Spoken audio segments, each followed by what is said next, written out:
Bem-vindos, bem-vindas ao Falando com o Coração com Débora Tessler, o podcast que é um convite para a gente ser quem a gente é, termos conversas significativas, conectarmos com o nosso coração, quem sabe mudarmos o mundo juntos. Eu tenho muita fé e eu sou uma otimista por natureza, então eu acredito nisso. A minha convidada dessa temporada, Elas Falam com o Coração, é minha ouvinte, ela já maratonou todos os episódios, ela me manda resenhas críticas de cada episódio, maravilhosa. Ela manda o aprendizado que ela teve com aquele convidado e ela tem uma história incrível, que eu já sei.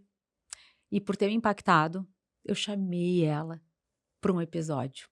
Carol Andressa, advogada, maratonista do Falando com o Coração, bem-vinda. Obrigada, Débora. Obrigada por essa introdução. Eu tô tão feliz e honrada por sentar nessa cadeira que tantos outros que eu admiro já estiveram. Então, muito obrigada pela oportunidade.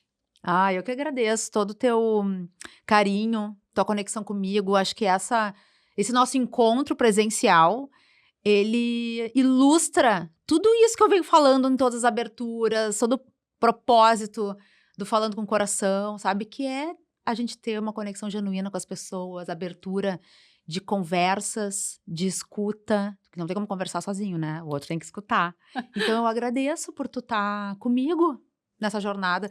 E eu tava me lembrando de um dia, a gente não se conhecia pessoalmente ainda, que eu acho que eu botei, alguma coisa que eu botei nos stories dizendo, quem vocês querem? Algo assim que eu devo estar aberto. E tu falou, eu queria muito episódio com a Fernanda Pandolfi. Aí eu te falei, já gravei. E quando foi pro ar, eu te mandei lá no direct, vai pro ar dia tal. Me senti VIP quando recebi esse vai pro ar. E óbvio, assisto sempre, quando não na terça, já na quarta, né? E como sempre, lindo o episódio, lindo, lindo. Ô, Carol, já que tu escutou, né, tudo, qual episódio que mais te marcou e por quê? Todos me trouxeram algo, sempre. Não saí de mão abanando em nenhum deles. Mas o da Miss Spritzer é muito especial para mim.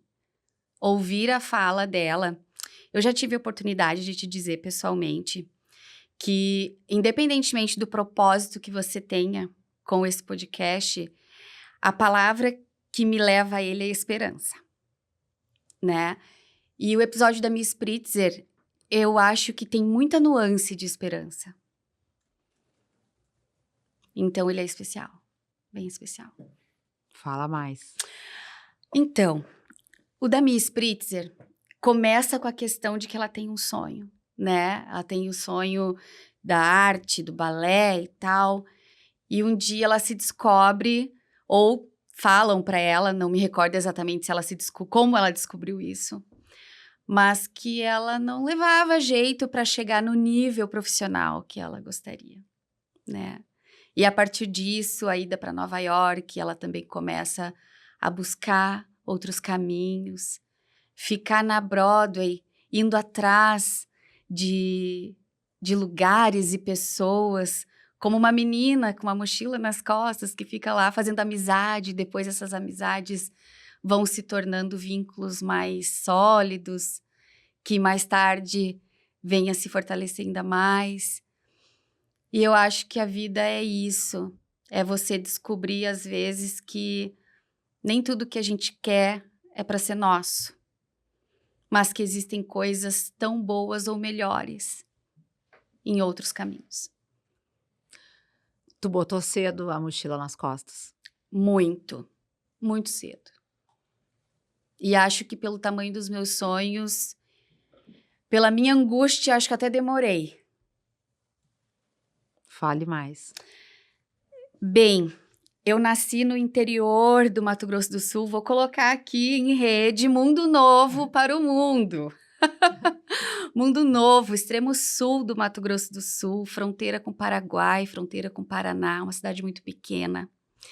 E eu nasci num ambiente familiar muito humilde e eu sonhava muito com o que eu via na TV. Pode rir, eu sonhava em conhecer o semáforo. Porque eu via na TV e eu não sabia como aquilo funcionava e parecia tudo muito mágico. Eu queria conhecer elevador, escada rolante, shopping, o mar. Eu era alucinada para conhecer o mar. Então, eu não me sentia pertencente àquele lugar. Desde sempre, eu não me sentia pertencer. É como se não fosse o meu lugar. E um dia, eu comecei a trabalhar com 12 anos, né? Por uma questão familiar. Minha mãe fez e faz tudo, mas dentro do seu limite. E com 11 anos eu recebi minha última roupa, aos 12 eu precisava e fui trabalhar. Quando eu tinha 15 anos, conversando com a minha mãe ali, já trabalhava esse tempo, ajudava a minha mãe nas casas de família que ela trabalhava também. E eu falei para minha mãe, eu já estudava à noite e tudo. Falei, mãe, eu tenho sonhos e tal. E a mãe disse um dia, quem sabe a gente poderia ir morar numa cidade maior, lá em Umuarama, onde mora a tia. Ela não precisou dizer mais nada. A partir daquele momento, eu passei a juntar dinheiro para uma passagem. Eu fui até a rodoviária, pesquisei o preço, comecei a me organizar. E o dia que eu juntei, que foi semanas depois, eu só cheguei na minha mãe, eu tinha 15 anos, e disse, mãe, estou indo para Umuarama amanhã. Foi bem assim. E a minha mãe sempre me deu muito apoio. A minha mãe e os meus professores sempre me deram muita segurança. Sempre me disseram que eu era boa, sempre disseram que eu poderia chegar longe, que eu poderia ser o que eu quisesse. Eu nunca ouvi o contrário disso. Então, mesmo saindo do nada, de uma casinha de madeira sem pintura que não tinha nem forro, que o banheiro era fora, era essa a minha realidade, eu sabia que eu podia o que eu quisesse. Porque me diziam. Então, fui para Umuarama, chegando lá, não foi bem como eu imaginava, eu achei que eu fosse trabalhar numa lojinha, alguma coisa assim, mas eu fui parar numa fábrica têxtil para trabalhar. E, pulando lá para os 18 anos, eu descubro que estou grávida. E 5 dias depois, chega a minha carta da bolsa de estudos. E não era lá a minha bolsa. Por quê? Porque quando eu fui me inscrever, eu sabia que eu queria ir para um lugar que tivesse o que eu via na TV. Porque o Umuarama só tinha o semáforo e eu conheci o elevador, não tinha o resto. Então, chegando a carta, perdão, só voltando um pouquinho, no momento de escrever, de fazer a minha inscrição, eu só fiz para faculdades de cidades maiores. Como eu ia? Não sabia. Eu vivia de mim, do que eu trabalhava. Eu dividia com meu irmão, neste momento, despesas de aluguel, água, luz, supermercado. Não sabia como eu ia. Eu só sabia que eu iria. Então, chega a carta 5 dias depois que eu descubro que estou grávida, que eu seria mãe solo, eu já sabia disso, sempre, desde sempre. E no dia seguinte, eu chego no meu trabalho e digo para o meu chefe, olha, hoje é dia 10, então eu já recebi e não tenho mais dinheiro, você pode me antecipar o dinheiro da passagem? E ele me antecipou. Obrigada, Ederson e Claudemir.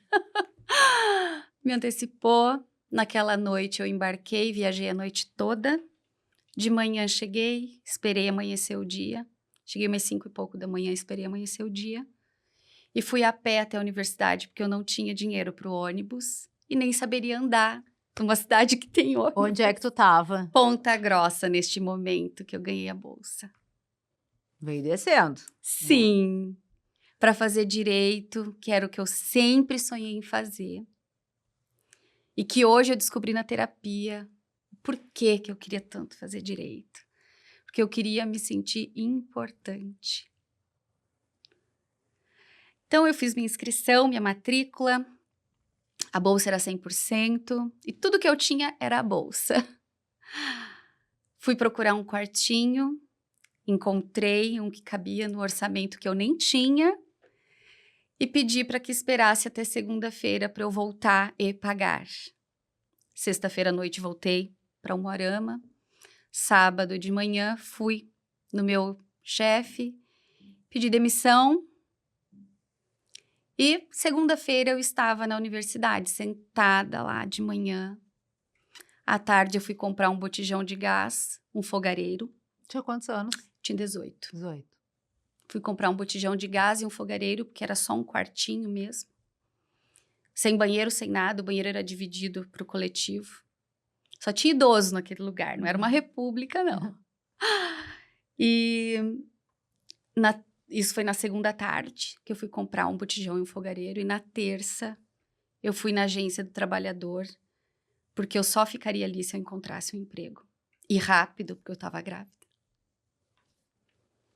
Conta que essa parte é maravilhosa. Toda parte é maravilhosa, mas essa da entrevista grávida é maravilhosa. Fiz seleção, passei na entrevista. Aí me disseram o horário do trabalho, que era horário comercial. Aí eu disse, veja, eu estudo de manhã na faculdade. Ai, mas o nosso horário é comercial. Aí eu falei para dona Sandra Heinrich Faria, veja, lá onde eu trabalhava em Umuarama, telemarketing, que é a vaga que eu vou ocupar, funcionava muito bem no período da noite. Eu poderia fazer um horário à tarde que se estendesse até a noite. Depois das 6 é quando todos estão em casa. É quando a gente vai vender. Aí ela me deu um voto de confiança. Funcionou super bem. Salvo engano, eles têm esse horário até hoje. Funcionou muito bem. E quando eles me registraram, não foi por má fé, não me orgulho, mas não me arrependo também. Era a minha única oportunidade. Eu contei que estava grávida. E eles só me pediram, claro que ninguém fica feliz numa situação dessas, né? Mas só pediram que eu não faltasse. E não faltei, não precisei. Eles foram maravilhosos comigo.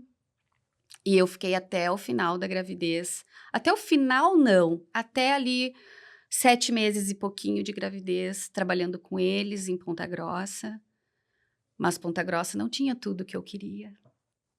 Eu queria morar na capital, queria morar em Curitiba. E eu dei jeito de ir para Curitiba, porque se a minha filha nascesse em Ponta Grossa, eu ia ficar ali por muito tempo. Eu tinha que resolver a vida antes da minha filha nascer. Então, eu fui para Curitiba, peguei licença maternidade mais cedo. Fui morar num lugar que tinha 5 casinhas no mesmo terreno. E ali eu tive minha filha, estudei. E as coisas só começaram a melhorar lá em 2010. E tudo isso que eu tô te contando, a gravidez, o positivo, foi 2006. Eu fiquei em Ponta Grossa de 2006 a 2007. 2007 fui para Curitiba e só em 2010 que as coisas começaram a melhorar. Ô, Carol, eu sou mãe, eu sei qual é o impacto da chegada de um filho na vida de uma mulher que trabalha, principalmente, porque daí a gente não quero desmerecer, tá? Gente, não me julguem, mas o meu caso. Eu trabalhava, eu tinha criança, ali naquele momento não tinha rede de apoio, eu fiquei meio louca, não tive licença maternidade, porque a empresa era minha, né? Enfim, motivos internos e meus, assim, não parei. E eu não sei como é que eu sobrevivi naquele período. Fora todas as outras transformações que começam a acontecer junto com tudo isso, né? Sim. Com essa avalanche. Como é que uma guria passou por esse período tão sensível, tão complexo, onde nós, mães, precisamos tanto de apoio. Como é que foi esse impacto para ti na tua vida, na chegada da tua filha? Olha, a minha mãe, ela morava em Umuarama na época, mas a minha mãe já vinha sem trabalho há muito tempo, por questões de saúde e tudo mais. E a minha mãe foi para Curitiba quando a minha filha foi nascer. E a minha mãe morou comigo por todo o tempo até eu me casar. Ai, Que bom. Então, morávamos nós 3, só que o que a minha mãe podia me oferecer, e não é pouco, claro, era cuidar da minha filha. E eu tinha que cuidar da parte provedora, né? Prover essa família. E a minha filha nasceu, eu tinha recém feito 19 anos. Fazia 13 dias apenas que eu tinha completado 19 anos. Então, eu ganhava compatível com uma menina de 18, 19 anos. E eu saía muito cedo para trabalhar, consegui mudar a bolsa para Curitiba, tudo. Trabalhava, saía muito cedo e voltava tarde da noite, porque minha faculdade era à noite. A mãe cuidava da Manu e eu via a minha filha muito mais aos finais de semana, numa boa parte da vida, porque eu saía, ela estava dormindo, eu chegava, ela estava dormindo. Mas foi por ela, foi por mim, foi primeiro por mim, porque eu coloco a máscara de oxigênio primeiro em mim. Foi por mim e por ela e valeu a pena, assim, cada esforço, cada lágrima. Cada vez que eu tive que ir ao centro de Curitiba para comprar uma palmilha, porque o meu All-Star tinha um buraco e eu não tinha dinheiro para comprar outro tênis. Valeu tudo a pena. E que bom que eu não tinha 37 anos como hoje. Hoje eu tô uma jovem senhora cansada. Mas na época eu tava com toda a energia. Toda a energia. E a esperança de que depois de formar tudo vai dar certo, tudo isso é muito combustível, foi muito combustível. Né? Certas ingenuidades também foram muito positivas para fazer a gente aguentar. Sim, tu tá te referindo ao quê? Dá para dar um exemplo? Um exemplo. Às vezes a ignorância é uma bênção. Sim, concordo contigo. Que você acha que você vai fazer assim e o resultado vai ser aquele. Mas você faz assim e o resultado é muito outro. Isso no âmbito pessoal, no âmbito profissional. Então, a ignorância é uma bênção que te deixa, às vezes, cega, mas isso te deixa otimista, né? Para você lutar, para você realmente achar que vai fazer, que vai alcançar. Porque as coisas melhoraram incontestavelmente. Mas nada foi linear, como eu imaginava, né? Ah, eu vou dar esse passo, daí o resultado vai ser outro. Não, não foi linear. Nada. Às vezes, até você contar, assim, essa história, parece que foi um caminho muito reto. Ele foi um caminho extremamente cheio de curvas. Assim, de muitas noites eu chegar no corredor do terreno onde eu morava, parar, chorar, para depois entrar em casa, para minha filha não me ver chorar. E se você me perguntar, porque já me perguntaram, você já pensou em desistir? Eu pensei uma vez em desistir. Porque eu cheguei na minha casa e minha mãe estava com um ferro de passar roupa e uma caneca de leite esquentando, que o gás tinha acabado.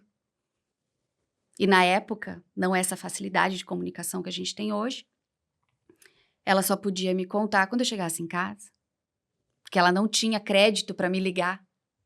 E eu estava no trabalho, depois da faculdade. E quando ela me contou, eu só disse para ela, dessa vez eu não sei o que fazer.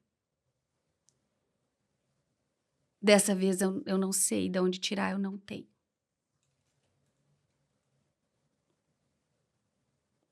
E nesse dia eu falei para minha mãe, com muito choro, vamos embora daqui, porque tudo que eu tenho aqui é uma bolsa de estudos e nada mais. E o que ela te disse? Amanhã a gente pensa melhor e dá um jeito.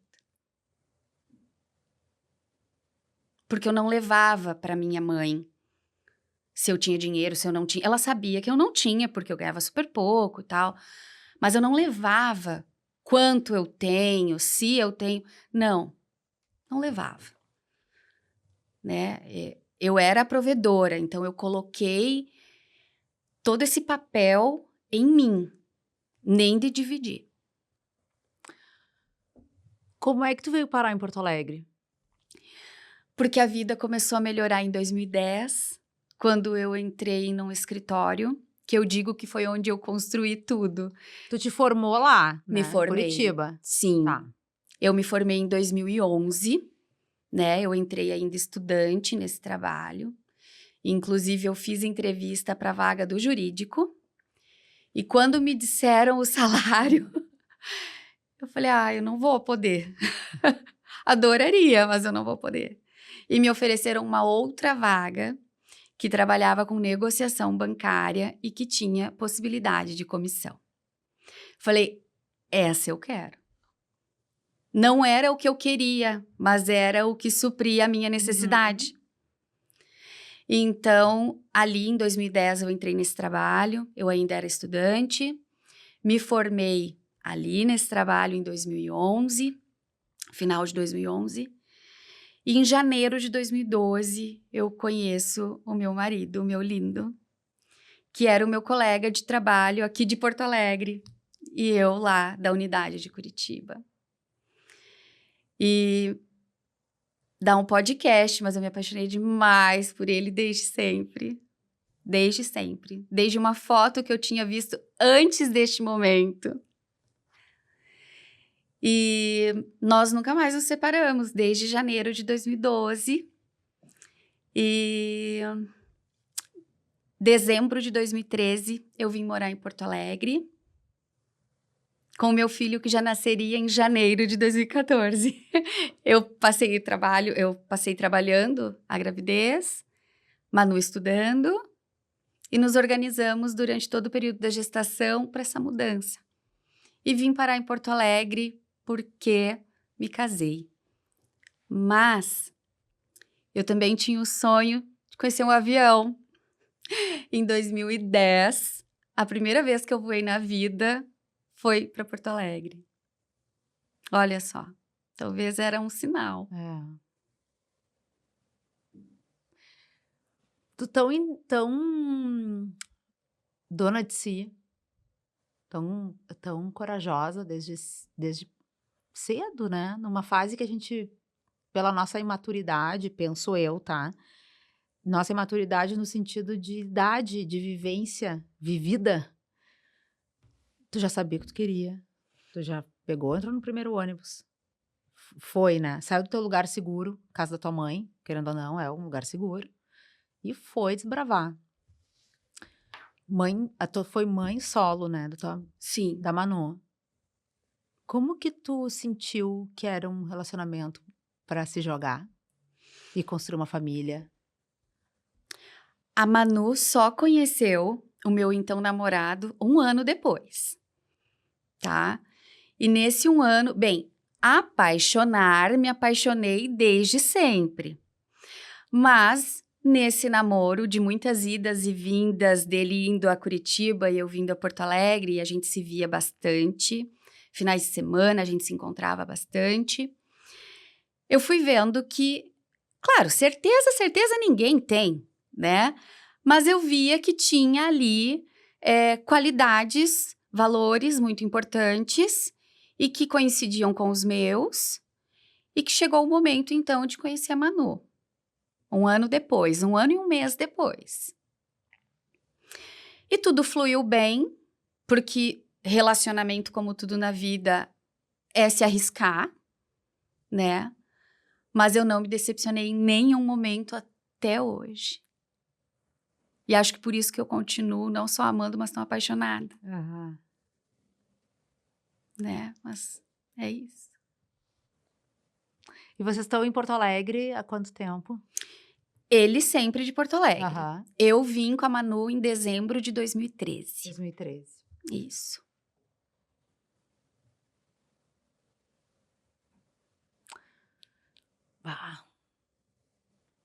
Só que eu fiquei pensando... Eu fiquei pensando várias coisas. Uma delas é, olha como é interessante o impacto da TV, né? Como a gente vê e almeja o que a gente vê na TV, hoje nas redes sociais, e talvez se não fosse essa chama que acendeu dentro de ti, tu não tivesse saído com tanta coragem e muita determinação. E eu também acho que ter alguém que te diga vai, que te dá confiança para ir, muda muito o jogo, Com né. certeza. Naquele momento ali de Umuarama grávida para ir para Ponta Grossa, ninguém me incentivou, tá? Você tá grávida, o que que você vai fazer? Só que eu não perguntei para ninguém, eu só informei que esse é o meu estilo. Cheia da estratégia.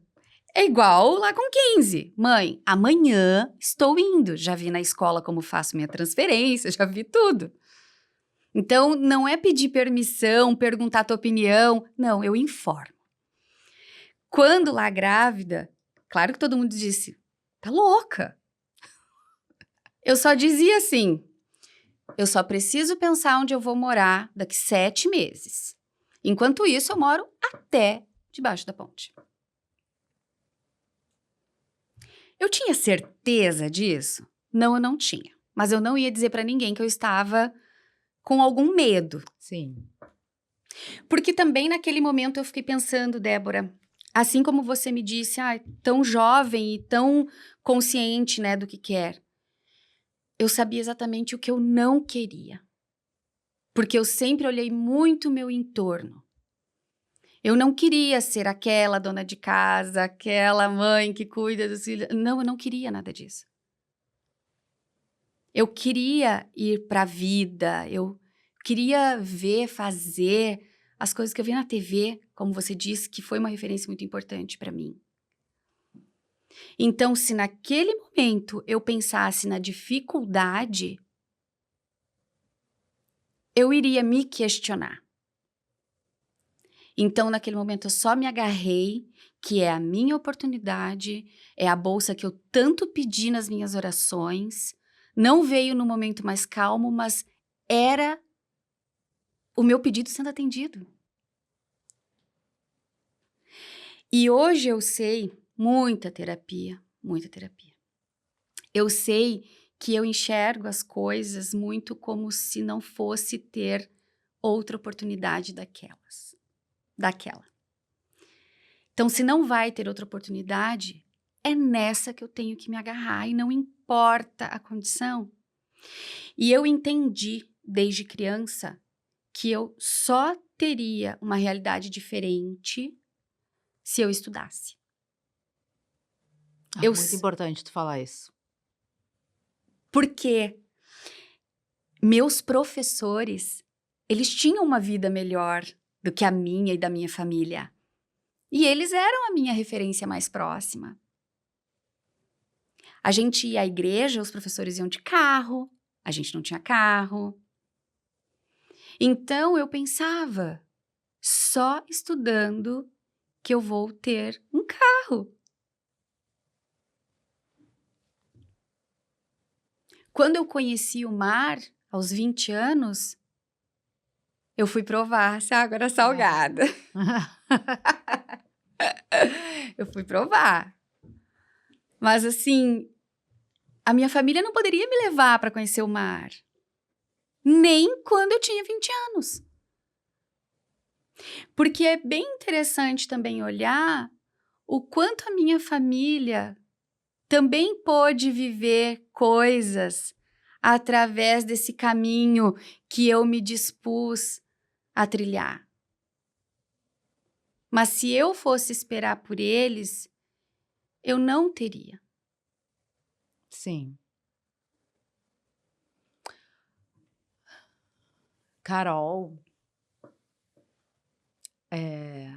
tu já me contou, tu já compartilhou nas redes, recentemente eu vi esse conteúdo nas tuas redes.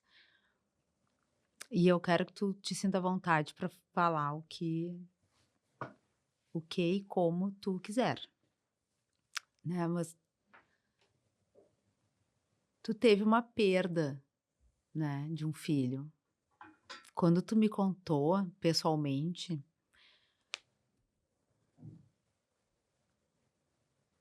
é bem mexe, sabe. Não tem como não. E eu queria saber, assim, se tu puder compartilhar, que eu acho que é importante, sabe, para que outras mães que Sim. vivam essa realidade te escutem, porque tu é uma guria que tu tem muito brilho no olhar e tu tem muita coragem de viver, né, muita determinação. Amo a vida. E aí vem a vida e te bota numa situação dessas de uma mãe que perde um filho, que não tem nem palavra para isso. É indizível.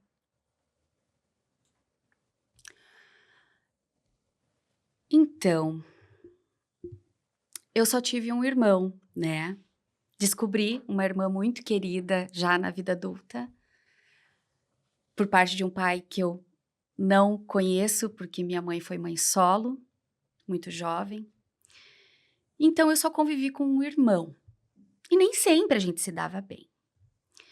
Então eu pensava assim: "Poxa, se eu tivesse mais um irmão". Na vida adulta, isso volta para mim e a vontade de ter 3 filhos, né, porque eu pensava: "Se a minha mãe tivesse tido 3, eu teria mais uma companhia e tal".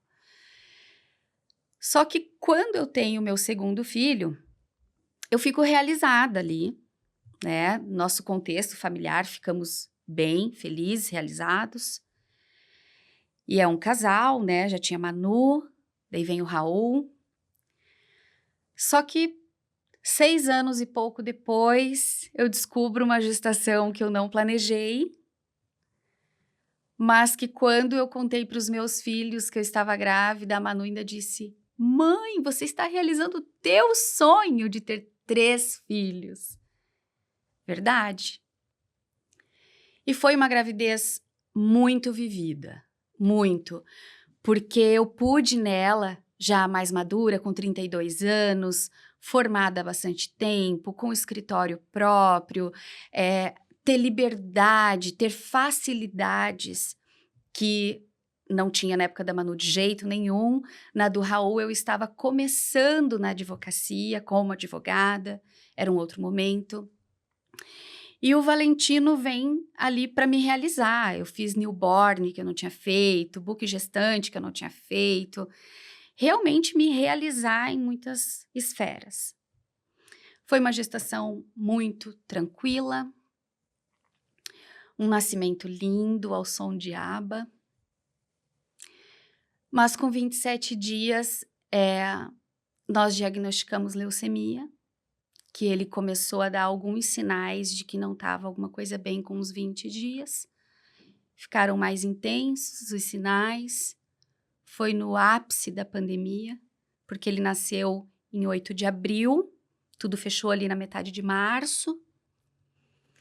E em 5 de maio, eu, meu marido e ele saímos de casa só para uma consulta médica na pediatra, para ver os desconfortos e tal. E de lá saímos direto para Santa Casa de Porto Alegre, no mesmo dia, o diagnóstico, UTI. Eu não aceitei aquele diagnóstico, de jeito nenhum. Demorei muito, muito para conseguir respirar. Os 13 primeiros dias que foram na UTI, eu não respirei. Depois, no quarto, é outro momento.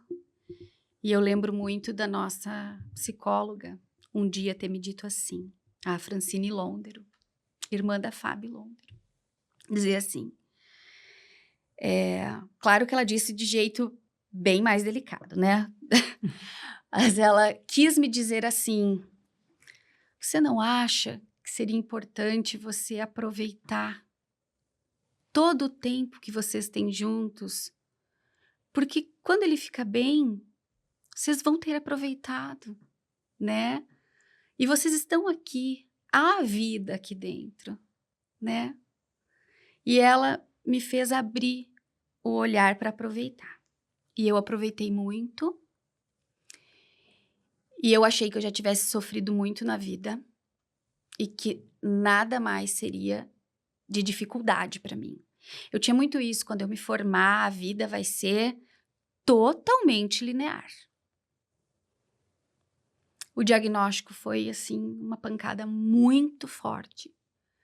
Mas eu passei a acreditar que tudo daria certo, porque nada mais de difícil ia acontecer na minha vida. Já tinha vivido o difícil. E eu perdi ele. Diante dos meus olhos. Numa noite. Desculpa. Não precisa pedir desculpas. Em que depois de muita, muita luta, naquela noite, a médica me diz: vocês moram aqui? Eu disse sim. Obrigada. Chama o teu marido. Falei, tem certeza? Nesse tom. Tem certeza, doutora? 1h pouco da manhã. Ela me disse, se você estivesse em casa e eu pedisse para ele te chamar, você gostaria que ele te chamasse?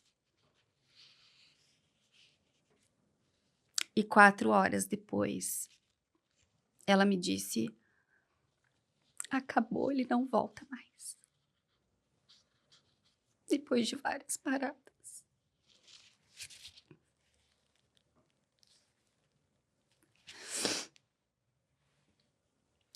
Foi assim. E eu não aceitei de jeito nenhum a minha perda, porque eu já tinha sofrido demais na vida.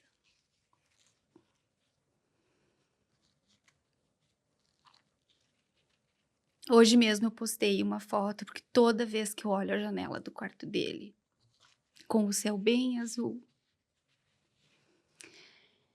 ele é a ausência mais presente dos meus dias, né? 24 horas. Não há um dia que a gente não fale no nome dele. Alguém. O mano, a mana, o pai, a mãe, alguém. E eu tenho os meus 3 filhos.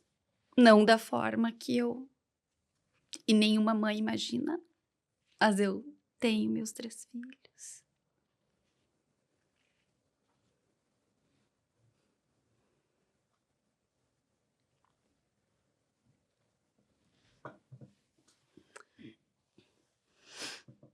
A gente começou a nossa conversa falando de esperança, né? Tu trouxe essa palavra.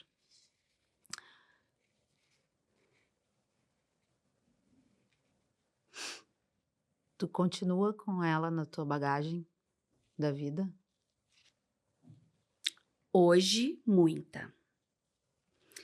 Mas 1 ano e 5 meses depois que o Valentino faleceu, a Manu adoeceu. Gravemente. No dia 1º de janeiro de 2022. E eu voltei para o mesmo hospital. Na primeira internação, 10 dias em frente ao quarto onde meu filho passou a maior parte da vida. No quarto onde eu tive essa conversa com a psicóloga Francine. A segunda internação foi no quarto ao lado. A terceira, eu passei na mesma sala onde eu recebi o diagnóstico dele. E viver tudo isso com a Manu teve momentos extremamente difíceis, que até aqui foi composto de 13 internações, a maioria longas, internações de longa permanência. E eu tive momento de perder a esperança. De pensar e até dizer, eu vim para essa vida só para passar trabalho. Eu vim só para sofrer. Eu sou uma boa pessoa. Eu não faço mal para ninguém. E eu vim só para isso. E uma sucessão de acontecimentos muito, muito difíceis. Eu perdi a esperança. Perdi. Mas, como mãe, a gente precisa se manter firme, Porque se teu filho não contar com você, ele vai contar com quem? E depois de muita terapia, a vida não tem sido fácil. Mas ela é boa, ela vale a pena e eu tenho um marido maravilhoso que dividiu cada dia de dificuldade comigo. Só para dar um exemplo, na internação do Valentino a gente revezava a cada 24 horas, da Manu até aqui todas também. Então ele sempre meu apoio incondicional. Muitas famílias terminam por dificuldades e nós seguimos muito firmes. E minha filha hoje está num outro momento do tratamento. E quando os médicos começaram a entender melhor o comportamento do corpo dela, que não foi típico para a doença, e as coisas começaram a ficarem um pouco mais brandas, nem que fosse por períodos, porque cada dia é um dia, a esperança foi voltando. E as coisas dando certo em outros lados, como profissional, que eu nunca parei, trabalhando de dentro de hospital, de tudo.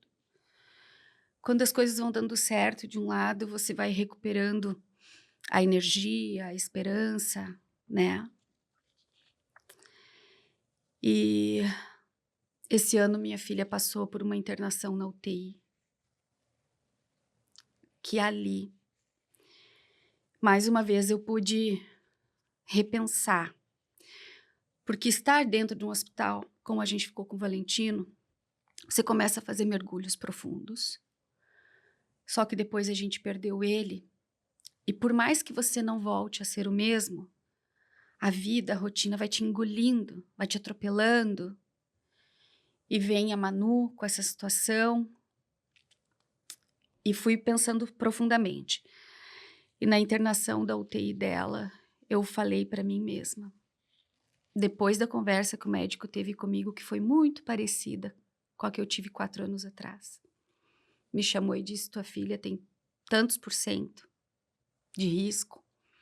Eu falei para mim mesma que se ela saísse daquela situação, a nossa vida não seria mais a mesma. Por esperança no futuro. Ela não seria mais a mesma. E a gente ia renascer. E estamos dia a dia buscando esse renascimento desde então. Quem é a Carol que está renascendo? Uma Carol com muita bagagem, mas cada vez mais uma mochila que contém só o que é dela. Cada dia menos externo. Cada dia mais feliz com o que é dela.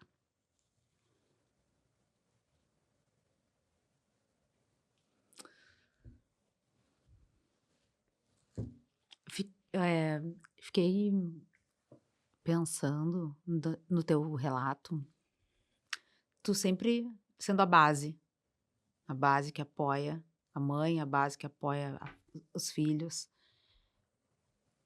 Quem cuida de quem cuida? Quem cuida de ti? Meu marido.